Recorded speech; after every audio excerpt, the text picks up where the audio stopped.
Bonjour à tous et bienvenue au 38e colloque du RPH intitulé « La clinique psychanalytique de l'enfant, l'adolescent et sa famille ». Sujet inépuisable, il fait l'objet d'un perpétuel remaniement. En effet, la question de la clinique de l'enfant et de l'adolescent nous amène inévitablement à un large éventail de situations cliniques qui posent de nombreuses interrogations.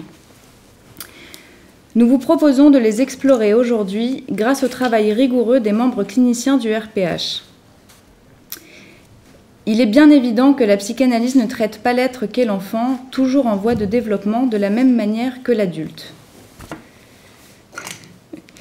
En effet, leurs positions sont nettement différentes. Le statut de dépendance de l'enfant vis-à-vis de l'adulte amène le psychothérapeute, le psychanalyste, à revisiter son dispositif clinique, d'autant plus lorsqu'il doit apprendre à manier cliniquement l'implication des parents de ces jeunes patients. Pour situer le thème d'aujourd'hui, retraçons l'histoire du développement de la psychanalyse de l'enfant et de l'adolescent, ces êtres encore mineurs qui poussent le clinicien à adapter la technique psychanalytique classique. Sigmund Freud, en 1905, à travers son œuvre « 3 essais sur la théorie sexuelle », ouvre la voie à la psychanalyse de l'enfant et de l'adolescent, mais ne l'applique pas réellement dans sa propre clinique, puisqu'il ne reçoit pas de jeunes patients, même si sa théorisation s'inspire, et l'inspire, dans les cures de patients adultes. Nous pouvons noter quelques rares exceptions, comme le cas du petit Hans, encore que ce fut finalement le père de ce jeune garçon qui occupa la position de psychothérapeute, Sigmund Freud s'attachant à le superviser dans cet exercice. C'est alors qu'Anna Freud reprend par la suite le flambeau. Elle se penche sur cette question qui restait à approfondir, celle d'une pratique concrète autour de la psychanalyse d'enfants et d'adolescents. Son travail de recherche débouchera par la suite sur ce débat bien connu, l'opposant à Mélanie Klein au sein de la Société britannique de psychanalyse à partir de l'année 1926. Mélanie Klein, de son côté, innove en proposant l'utilisation du jeu par lequel la technique de l'association libre peut se mettre en place et la production du jeune patient être interprétée par le psychanalyste. Anna Freud reconnaît l'utilité de la médiation par le jeu au sein d'une cure. Toutefois, elle rejette l'idée de l'interprétation faite par le psychanalyste, car pour elle, l'interprétation doit passer par la parole du patient lui-même. Le problème soulevé ici paraît évident. Que fait-on des jeunes patients qui n'ont pas acquis la parole ? Leurs avis divergent également quant à la question du transfert au sein de cette clinique. Mélanie Klein affirme que le transfert, tant dans son versant négatif que positif, sert de support pour l'interprétation. Ce transfert entrerait en jeu d'office, reproduisant la relation ambivalente initialement dirigée vers la mère, le premier objet d'amour de l'enfant. Anna Freud contredit ce point et objecte que le transfert ne va pas de soi dans la clinique infantile. De plus, un transfert positif serait la clé permettant l'avancée de la cure d'un enfant, alors qu'un transfert négatif empêcherait toute possibilité de guérison. D'autre part, pour Anna Freud, la psychothérapie aurait une visée pédagogique, car elle permettrait la formation du surmoi. Plus précisément, il s'agirait d'agir sur le mécanisme du refoulement des pulsions, que ce soit en définitive ni trop peu, afin que l'enfant apprenne que certaines choses ne se font pas, malgré la levée du refoulement qui délie les pulsions. Un dernier point fondamental reste à soulever dans ce qui fait débat entre Mélanie Klein et Anna Freud, les parents. Quelle place devraient-ils se voir accorder dans la cure de leur progéniture par le psychanalyste ? Pour l'héritière freudienne, les parents ont un rôle à jouer sur le plan du réel. Le psychanalyste doit donc savoir faire avec une possible demande d'investissement de la part des parents réels dans la cure de leur enfant. Contrairement à elle, Mélanie Klein propose de travailler davantage sur le plan symbolique. Elle part ainsi du postulat que tout se joue au niveau des temps primitifs de l'être.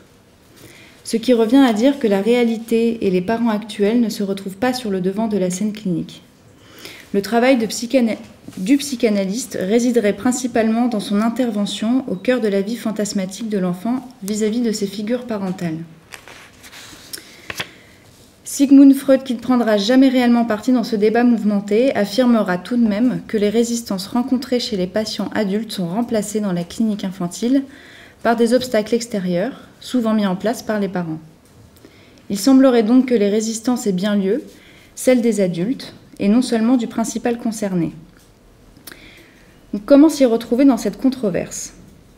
D'autres psychanalystes ont apporté leur part de théorie au sujet. Pour Jacques Lacan, ce qui est primordial pour l'avancée de la cure, c'est le désir de l'être. Alors qu'en est-il du désir au sein de cette clinique infantile, où la question de la demande de soins ne vient pas nécessairement du jeune patient ? Jacques Lacan nous éclaire un peu plus sur cette zone d'ombre, puisque selon lui, l'enfant serait porteur du désir. Mais le désir de qui exactement ? Lors de la conférence à Genève sur le symptôme, Jacques Lacan parle de l'enfant en tant que porteur de la jouissance qui lui est étrangère. Dans sa note sur l'enfant en 1969, le psychanalyste français affirme que chez l'enfant, le symptôme peut représenter la vérité du couple familial. Le travail du psychanalyste consisterait alors à mettre en place un travail psychothérapeutique avec l'enfant et ses parents, pour ainsi lui offrir la possibilité de se sortir de cette place de symptôme du couple familial et lui proposer une nouvelle voie, celle de son désir. À son tour, Françoise Dolto nous éclaire un peu plus sur la question de l'aménagement clinique dans la psychanalyse d'enfants et d'adolescents. Pour elle, la parole chez l'enfant peut être représentée à travers différents biais comme le dessin, mais aussi le modelage, la musique et bien d'autres supports qui s'offrent aux psychanalystes. Il s'agit pour ce dernier de savoir s'en saisir.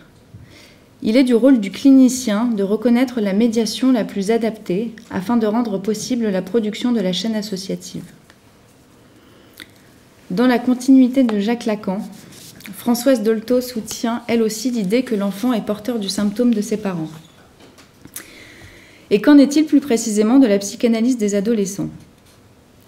Ce passage déterminant qu'incarne l'adolescent, période des hostilités chargées fantasmatiquement, conduit à un remaniement de l'organisation familiale tout entière. Ceux-ci sont parfois révélateurs de problématiques des parents eux-mêmes qui n'ont pas été élaborées et sont réactualisées à travers cette période charnière de leur enfant. Alors, revenons à Françoise Dolto quelques instants.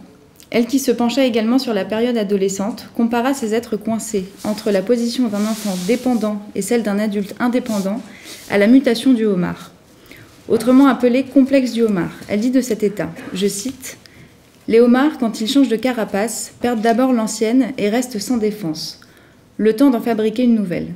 Pendant ce temps-là, ils sont très en danger. Pour les adolescents, c'est un peu la même chose. » La position délicate dans laquelle l'adolescent se trouve amène le clinicien à inventer aussi un dispositif différent de celui d'avec l'enfant. Et pourtant, nous savons bien que les parents se retrouvent encore dans cette danse clinique, puisqu'ils sont toujours légalement responsables de ces enfants. Finalement, parmi toutes ces indications cliniques, comment s'y retrouver en tant que garant de la cure au sein de cette clinique ? À cela que propose le RPH en termes de techniques concrètes. Cette journée est l'occasion pour ses membres cliniciens de vous présenter de quelle manière ils aménagent la cure des enfants et des adolescents, comment ils fédèrent les adultes qui en ont toujours la responsabilité, chaque jour, au sein de leur consultation. Que la psychanalyse soit inventive et non pas rigide.